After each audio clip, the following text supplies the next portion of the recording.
Hi everybody, and welcome to a new series for my YouTube channel. This is going to be a complete tutorial on how to make a mini album. I'm going to make a series of several videos that are going to walk through the process of creating a mini album from start to finish. If you want to craft along with me and make this exact project, I have all the stuff here that we're going to use for this project. If you want to use a different paper collection and make your own cutting decisions, you can go ahead and do that as well. The album that I will be making will be the Alice in Wonderland album. This is by Stamperia, and this will be part of my FotoBella Design Team projects for the month of September.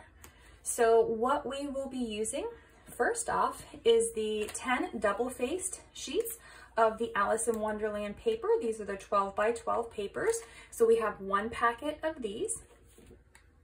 And then we are also going to be using the Background Selections 10 double-sided sheets, one packet of those. Then we will also be using the Collectibles 10 double-faced sheets. So we'll have one packet of that. So that will be all of the decorative papers that we'll be using. The extra pieces that we'll be using are the die cuts for the collection. So it's a package of lots of die cuts, 47 pieces. So we will be using these throughout the album. And then I may use a couple of these chipboard stickers from the collection as well. I really like these because they have the gold foiling. So I'm going to try to use some of these too. If you do not want to buy something, then this is the one thing that I would suggest not purchasing, because I probably will not use all of these, but I might just use a couple of these smaller pieces. These will be linked in the description box below at the FotoBella website. If you go to their website to purchase, you can sign up for their mailing list and save 10%. I will also list the coupon code down in the description box below where you can get 12% off, and that is good until the 31st of August, and then I will post another coupon code for the month of September. So if you purchase it through FotoBella and you craft along with me, you will get a nice little discount. In addition to the different decorative papers, to construct the base of the album, we will be needing to use some cardstock. So I have just plain black cardstock. I got mine from Michael's. I have 50 sheets here. We will not use the entire package, but I have a new package, so that's what I will be using. I also plan to use some vellum in the album. I am going to make some cutouts and some pockets with windows, so I'm going to use vellum. If you have acetate and you prefer to use acetate, you can also use acetate sheets. If you want to skip this, you don't have to use this either. So I just have 10 sheets of that. It is from, I believe, yeah, it's the Paper Studio, so it's from Hobby Lobby, but any vellum or acetate will work fine. In my album, when I make this, I am going to be placing photo mats where I'm going to place photos later on. If you have photos and you are going to be putting your photos in the album as you go, you don't have to do this, but if you are like me and you don't have the photos yet, then you can put a placeholder.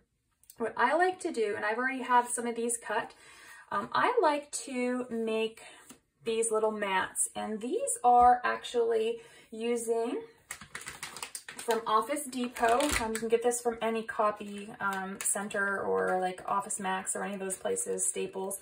It is 24 pound and it is premium, very bright white. So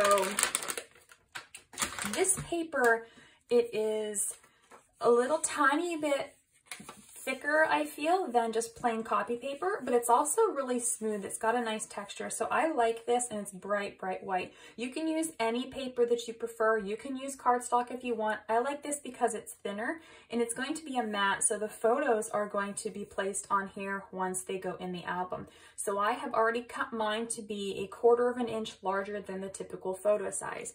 So for example, these ones are cut by 4 1/4 by 6 1/4 to hold a 4 by 6 photo. These ones are cut at 3 1/4 by 4 1/4 to hold a 3 by 4 photo. And these ones are cut at a 4 1/4 inch square, so they will hold 4-inch photos. So I just have several of these cut right now. All I do basically is show you how I cut these. It's really easy and it actually saves a lot of paper. So I cut it at 4 1/4 and then I cut it 6 1/4. So I have 2 there, and then I cut these ones at 4 1/4. So I do this, and then when I cut the other ones, I cut at 4 1/4, 3 1/4, 3 1/4, 3 1/4. So it minimizes the waste that I have. And I do this in most of my albums, so I just have a stack of these just sitting here ready to go.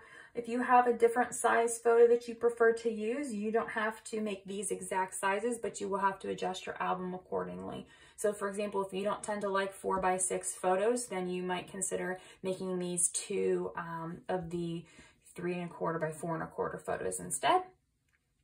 But in the album, I will show you how to use these different sizes.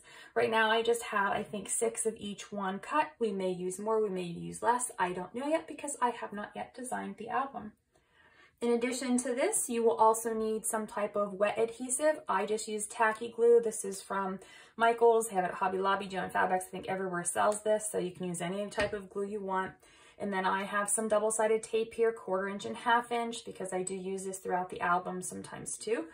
But if you just want to use regular glue, you can. If you prefer to use double-sided tape on everything, you can do that too. But my preference is to use mostly wet glue. If you want to ink the edges of your papers, then I would recommend that you get some distress ink and a distress tool. I will not be inking the edges of my papers just because it does take up a lot of time, and as I'm filming this, I don't want to have to use a lot of time for that. So it is your preference what you do.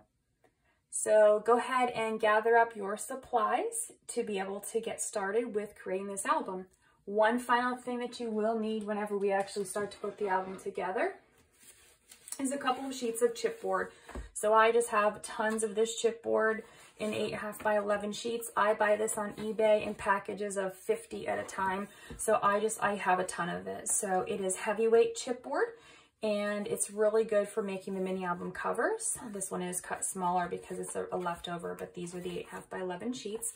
If you do not have chipboard, you can also recycle some packaging from cereal boxes, but it will not be as thick as this. So if you're using something like cereal boxes or cracker boxes, I recommend gluing a couple of layers together so that it is a little bit sturdier and thicker.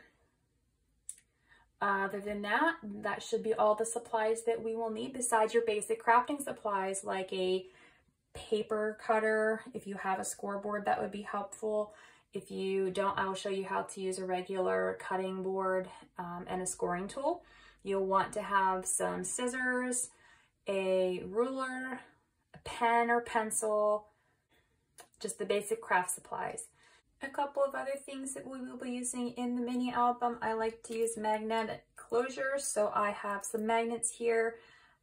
These I get online. I get them on eBay or Etsy. They're neodymium magnets, so they are very powerful. So they're pretty small. These ones are even tinier. They're itty bitty little things, but they work really well when there's not a whole lot of layers. So I will potentially be using these bigger ones, maybe occasionally using the smaller ones, but if you just have one size magnet, you can use what you have. I may also be using some ribbons to make some ribbon closures too. So if you don't have magnets, you can always substitute with ribbons too. So that should be everything for us this far. And the next video, I'm going to start making the base pages. So stay tuned.